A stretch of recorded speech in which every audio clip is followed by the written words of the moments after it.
Shalom saudaraku, kita akan membahas seorang perempuan yang sangat signifikan. Ya, seorang ratu yang cantik luar dalam. Ya, namanya tentu saja Ratu Esther. Dan saya memberi judul topik kita sore ini, dipersiapkan untuk waktu yang seperti ini.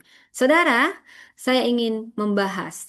Jadi, diperlengkapi untuk waktu seperti ini, kita akan membahas dari latar belakang kitab Esther. Saudara, kitab Esther adalah salah satu dari dua kitab dalam Alkitab yang dinamai dari nama perempuan. Ya, tentu saja satu Deborah.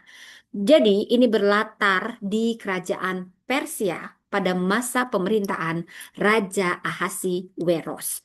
Jadi, ini Xerxes yang pertama sekitar 486 sampai dengan 465 sebelum Masehi. Kisah ini menceritakan bagaimana Ratu Esther yang sebenarnya seorang perempuan Yahudi namun dipakai Tuhan untuk menyelamatkan bangsanya. Wow, saya ketika membahas kisahnya tercengang-cengang, saudara ya. Jadi Ratu Esther ini mempunyai persiapan untuk diperlengkapi untuk suatu keselamatan bagi bangsanya, saudara, dari pemusnahan. Jadi, kitab Esther ini kitab yang unik. Kenapa? Karena tidak menyebut nama Allah secara eksplisit, namun tangan Allah dalam kisah di sini sangat nyata dalam setiap peristiwa. Bila kita membaca dari Esther 1 sampai Esther 10 secara ringkas, di Esther 1 dimulai bagaimana diceritakan kejatuhan Ratu Wasti karena menolak perintah raja. Sehingga di sini ada pesan bahwa Tuhan bisa memakai penolakan sebagai jalan untuk membuka pintu bagi kehendaknya. Di Esther 2, di mana Esther terpilih jadi ratu, dia harus menyembunyikan identitasnya sebagai orang Yahudi. Tuhan bahkan bekerja ketika kita tidak dikenal, saudara. Ketika identitas kita tidak diketahui. Dari Esther 3, Haman akhirnya diangkat menjadi pejabat tinggi dan dia merencanakan pemusnahan orang Yahudi karena dendam kesumat pada Mordekai. Di Esther 4 ada respon iman Mordekai dan keberanian Esther. Kuncinya di Esther 4 ayat 14. Dikatakan seperti ini, siapa tahu mungkin justru untuk saat seperti inilah engkau beroleh kedudukan sebagai ratu. Wow, di Esther 5, Esther menyusun strategi dan menghadap raja tanpa diundang. Ini tindakan berani dan penuh resiko. Esther 6, pembalikan nasib pun dimulai. Raja mengingat jasa Mordekai. Esther 7, Haman ditelanjangi, niat jahatnya terungkap dan dihukum. Di Esther 8 kita ketahui Esther diberi kuasa untuk menulis dekrit baru pembebasan orang Yahudi pun dimulai. Di Esther 9, orang Yahudi memang menang atas musuhnya, lalu lahirlah perayaan Pure. Di Esther 10, di sini ada pengangkatan Mordekai dan Tuhan memuliakan umatnya yang setia. Jadi ada makna-makna teologis yang dalam dari sini.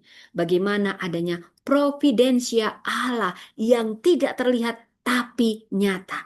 Tanggung jawab iman dan keberanian perempuan dalam panggilan ilahi. Tuhan mengatur waktu dan posisi untuk rencananya. Dan di Esther ini khususnya bagaimana Esther diperlengkapi untuk waktu seperti ini. Sebenarnya Esther tidak pernah meminta panggung, dia tidak pernah bercita-cita jadi ratu. Tetapi takdir menjemputnya di tengah krisis bangsa. Esther menjawab panggilan itu dengan keberanian. Dia adalah bayang-bayang perempuan masa kini yang dalam diamnya tetap menegakkan keadilan, yang dalam doa dan puasa melahirkan perubahan, saudara.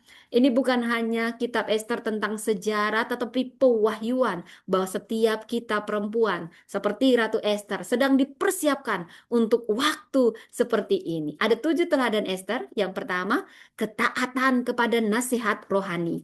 Esther 2, 10 dan 20, saudara. Ester taat kepada Mordekai. Ini lambang ketundukan pada hikmat rohani. Ini bermakna bahwa ketaatan mendahului pengangkatan.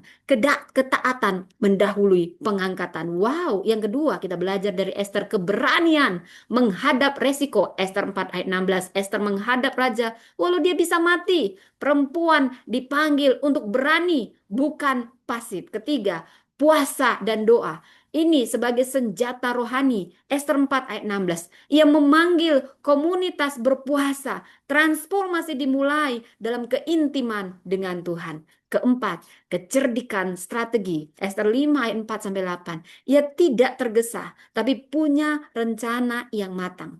Artinya, ada hikmat mendampingi keberanian, bukan keberanian yang konyol. Perlu hikmat mendampingi keberanian. Yang kelima, Ester punya ketekunan dalam perjuangan. Ester 8 ayat 3 sampai 6. Setelah kemenangan awal, Ester tidak berhenti sampai bangsanya selamat. Artinya, jangan berhenti berjuang hanya karena satu kemenangan. Yang keenam, dia rendah hati dalam perjuangan. Ester 8 ayat 3 sampai 6, Saudara. Dan Ester 2 ayat 17, Ester 7 ayat 3, di mana menunjukkan Ester rendah hati, tidak sombong sekalipun jadi ratu. Dia tetap mengabdi. Saudara, ini memberi kita makna kedudukan adalah alat, bukan identitas. Yang ketujuh, Ester menginspirasi perubahan komunal. Ester 9, 20-32, dia menetapkan Purim sebagai warisan iman. Artinya perempuan bisa meninggalkan jejak sejarah iman. Saudara, sekalipun demikian, memang ada kerapuhan pada Ratu Ester awalnya. Bagaimana dia menyembunyikan identitas terlalu lama. Ester menunda menyatakan identitasnya.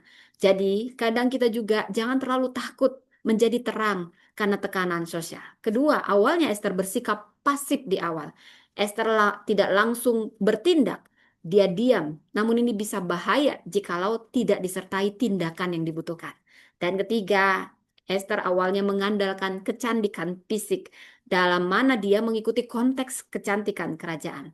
Namun ini Allah turut bekerja dalam segala sesuatu, tetapi jangan biarkan dunia mendefinisikan nilai perempuan dari penampilan. Saudara, saya memberi judul untuk waktu seperti ini, khususnya dari Ester 4 ayat 14. Di sini ada 3 poin. Ketika kesempatan dan panggilan bertemu, keberanian melangkah di tengah ancaman sangat diperlukan. Percayalah, Tuhan sedang menyusun rencana besar melalui hidup kita. Saudara, ambil bagian dalam setiap misi Tuhan, mulailah dari lingkaran terdekat. Ester seorang yang penuh doa dan resiko. Inilah jalan seorang Ratu Ester.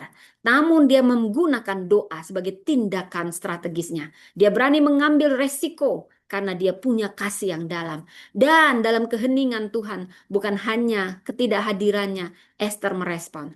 Ketika Tuhan kadang tidak disebut, tapi dia benar-benar hadir walaupun dalam kitab ini tidak ada namanya. Saudara, ketika waktu dan tempat kita bukanlah suatu kebetulan di mana Tuhan menempatkan kita. Mari kita bangkit, kita dikuatkan. Saudara, ada nubuatan yang Tuhan berikan dari kisah ini. Ester, untuk diperlengkapi untuk waktu seperti ini. Tuhan berkata kepada setiap Anda yang mendengar, ini bukan kebetulan. Tuhan telah mempersiapkanmu dalam keheningan, dalam penolakan, dalam kerendahan yang tak terlihat manusia, tetapi waktumu kini telah tiba. Tuhan mengangkatmu untuk menyuarakan kebenarannya bagi generasi ini. Apa yang kau alami bukan kebetulan, tetapi bagian dari penyusunan Tuhan. Suaramu adalah kunci pembebasan, doamu adalah pintu pengurapan, dan keberanianmu adalah obor bagi setiap orang, terutama kaum perempuan. Saudara, engkau diperkenankan, kita semua diperkenankan, bukan untuk diri kita sendiri, tetapi untuk umat Tuhan. Inilah waktunya. Mari kita deklarasikan untuk setiap orang dan setiap khususnya kaum perempuan yang merasa tersembunyi, tidak dikenal, tidak dihitung. Ketahuilah ini, Tuhan sedang memperlengkapi kita. Seperti Ester, kita dipilih bukan kebetulan, melainkan karena ketetapan surgawi. Inilah waktu kita bangkit, suara kita dibutuhkan, doa kita menggetarkan surga, hati kita menyentuh Tuhan. Dan kita diperkenankan untuk waktu seperti ini. Ester, simbol kekuatan tersembunyi yang disiapkan Allah. Dari sini ada pesan yang sangat relevan bagi kita yang sedang mencari identitas dan panggilan. Saudara, seperti Ester, mungkin kita tidak memilih takdir kita, tapi Tuhan yang memilih kita untuk waktu yang ilahi. Tuhan memberkati.